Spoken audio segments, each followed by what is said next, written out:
Bonjour à tous et bienvenue sur le plateau d'On va vous réveiller. C'est la dernière de la semaine et vous le savez, cette dernière est toujours consacrée aux livres, à l'écriture, à la littérature. Nous parlions Rimbaud il y a quelque temps, nous avons parlé de plein de choses, de Jean Sicardy, des gens que notre invité du jour connaît très bien aussi, c'est pour ça que je parle d'eux. Michel, oui, bonjour. Déjà. Ah oui, bonjour. Voilà. Comment allez-vous? Je suis comme tout le monde, j'ai un rhume, quoi. Oh. Donc je vais parler du nez, comme on dit, et parce que j'ai un rhume de cerveau. J'ai toujours trouvé que la langue française par rapport au physique était absolument faramineuse, parce que parler du nez, c'est pas difficile, c'est pas très possible. Et puis le cerveau, le cerveau enrhumé, c'est grave. Alors, qui êtes-vous venu aujourd'hui, parce que vous venez toujours accompagné? Je suis venu avec Pascal Marmé, qui a écrit un livre de très bien pour le week-end, là justement, ce que j'appellerais un livre du vendredi. On le prend, on s'en va et on a de quoi lire pour le week-end avec beaucoup de plaisir, et qui c'est donc un livre qui s'appelle Si tu savais, et la raison du titre, je ne sais pas si je la dirais, mais il y a une raison. Alors, voilà. On n'a pas fait notre boulot, on l'a pas mis en banc-titre, mais par contre, on l'a ici. On le mettra en voilà, parce que c'est important aussi que les gens voient physiquement un livre. Voilà. Pour le reconnaître. Pour une fois, la couverture a du sens. Encore que c'est pas dans la lavande qu'elle est le plus la héroïne du livre. Elle est plutôt dans le jasmin, la rose. Mais bon, pour une fois, c'est pas de la lavande provençale pour faire plaisir. C'est de la lavande provençale parce qu'on va parler de parfum. Voilà. Alors je fais quoi? Je parle du livre là? Vous parlez du livre, vous parlez de... Oui, voilà. Vous devez toujours parler du livre en premier, vous le savez. Pascal Marmé nous parlera de lui parce qu'il a un parcours quand même. Hein. Il sort pas d'une petite université avec son livre sous la main, il a déjà vécu. Mais son livre est d'ailleurs un livre de quelqu'un qui a vécu. C'est-à-dire d'abord c'est un roman d'initiation, ce qu'on appelle. Hein. C'est-à-dire l'héroïne est toute jeune, un peu bécasse, voilà, une petite oie blanche, et qui va finir cygne. Hein, voilà, c'est ça le but même du roman initiatique. Et dans son roman initiatique, il y a tout ce qu'il faut. C'est-à-dire, elle a l'homme qui va la révéler à elle-même, elle a le vieux sage qui va lui apprendre beaucoup de choses, elle a aussi les adversaires, tout le roman initiatique est en place, on a ce qu'il faut pour. Hein, voilà. Et puis effectivement c'est la révélation de cette jeune fille qui va se révéler avoir un don. Hein, et ça nous en avons tous. Et je trouve que c'est bien quand un roman montre aux gens qu'on peut avoir des dons qu'on ignore et qu'on exploite mal. Alors son don à elle, c'est un don olfactif. La deuxième qualité du livre, moi j'ai trouvé, c'est que tout le monde est amoureux Sabrina. Voilà, excusez-moi, parce que comme nous avions une Sabrina ici. Mais tout le monde était amoureux de Sabrina aussi. Il y a un problème là. Non, c'est bien ça. Donc la Sabrina, tout le monde est amoureux d'elle. Je pense d'ailleurs que le plus amoureux de tous, c'est Pascal Marmé. Je crois que vous étiez amoureux de cette fille, parce que vous en parlez, et tout le monde en parle avec cette espèce de regard amoureux. Vous savez, le regard dont Molière dit que la naine est un résumé des choses de ce monde. On pouvait vous demander, vous êtes amoureux de Sabrina, du roman, hein, pas... Bien sûr, mais je tombe toujours amoureux de mes héroïnes, de mes romans. C'est comme ça, je veux dire, je peux pas écrire si je suis pas quelque part amoureux d'un personnage, parce que quand on écrit un personnage, on vit avec pendant quand même un an. Hein.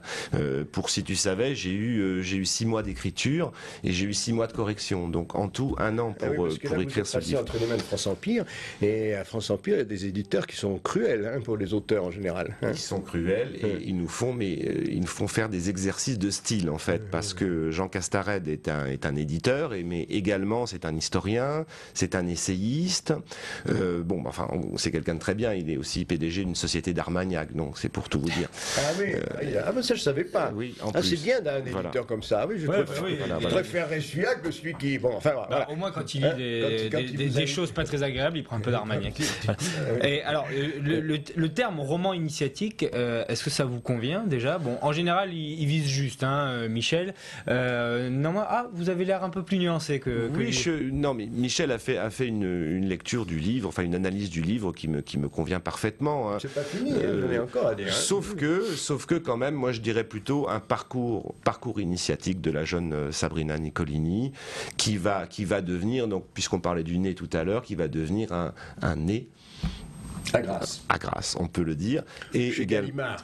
chez Gallimard. Le parfumeur avec un seul L, c'est pas Voilà, c'est l'éditeur. pas l'éditeur, ouais, ça, ils auraient pu faire plus simple. Parfumeur qui existe oui. réellement. Donc c'est pour ça que je pense que quand on lit ce texte, on peut se dire c'est possible, ça existe, Gallimard existe, etc. On peut croire que la jeune Sabrina existe réellement. C'est ça qui est formidable.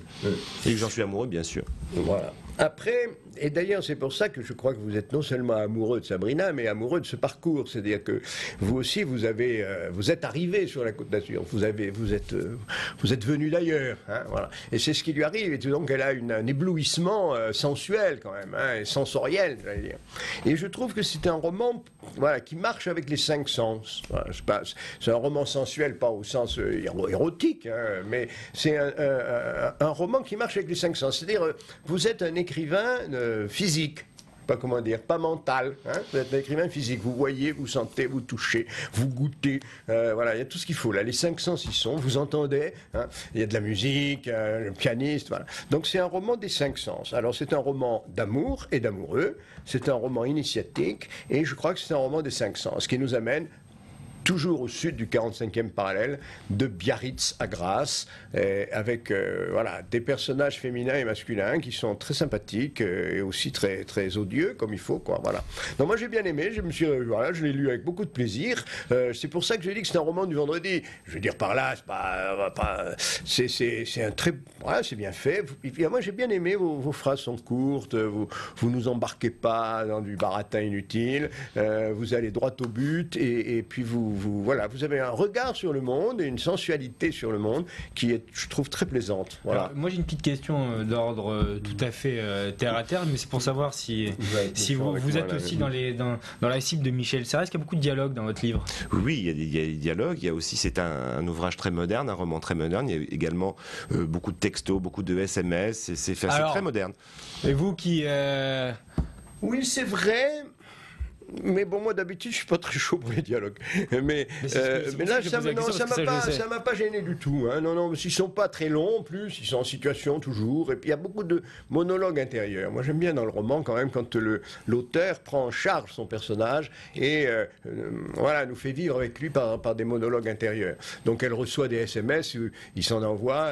J'ai jamais très bien su comment ça marchait. Moi, je trouve qu'ils font des SMS très longs. Il faut 3 lignes de SMS. Moi, il me faut au moins une demi-heure pour arriver à taper sur mon téléphone. Mais ils ont 20 ans, j'en ai 70, par conséquent tout va bien. Non, mais ça se voit pas, je vous rassure. Alors ce métier de nez, c'est vrai que dans la région, avec Grasse qui est pas loin, c'est vrai que c'est quelque chose que en tout cas les gens d'ici connaissent, ou en tout cas ont déjà entendu des choses à ce sujet-là. Vous, c'est quelque chose, pourquoi cet intérêt-là, c'est quelque chose qui vous fascine ou c'est quelque chose où vous vous êtes dit ça peut être bien pour mon intrigue? Est-ce que c'est le sujet qui a construit le roman ou le roman qui s'est servi du sujet? Mais j'avais envie d'écrire quelque chose sur les parfums et puis j'ai fait des recherches sur Google et partout sur Internet et je me suis aperçu qu'en fin de compte il y a très peu de choses qui ont été écrites sur les parfums parce que le parfum de Zouskine, de Patrick Zouskine, le chef-d'œuvre absolu, la référence dans ce domaine.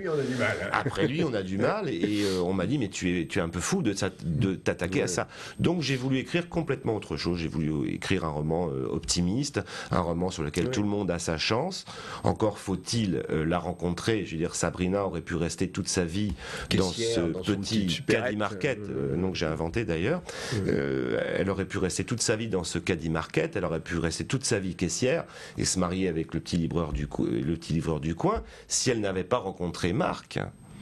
Mais cette rencontre pour elle est décisive parce que il va l'initier, il va agir un petit peu comme un découvreur de talent, comme un Pygmalion, comme un détonateur, je dirais. Parce que Marc, dans mon roman, est pour moi un personnage secondaire. Il disparaît, vous voyez. Au début du livre, il est très présent, dans la première moitié du livre, mais ensuite, il disparaît progressivement. On va le retrouver à la fin. Et oui, autrement, voilà, ça n'est pas aussi optimiste. Oui. Ça n'a pas de sens, mais la vraie héroïne du livre, c'est Sabrina Nicolini. Il y a qu'elle. Elle est intéressante parce que Bon, elle est vraiment, voilà, la jeune fille, elle n'a pas bien réussi son BEP, sa famille est modeste, sa mère la couve, sa grande sœur l'étouffe, enfin voilà. Je veux dire, beaucoup de jeunes filles peuvent se retrouver dans des situations comme ça. Et puis elle rencontre un homme de 40 ans, bon, oui, elle hésite quand même, parce que, bon, puis alors il met le paquet quand même, hein, il fait quand même le numéro de séduction, et alors c'est là que je dis que c'est un vrai roman initiatique, c'est-à-dire qu'elle se révèle fine mouche quand même, hein. Elle le mène par le bout du nez, hein, le quadra. Un petit peu, un petit peu, mais elle a compris que la séduction c'est une intrigue quand même, hein, il faut.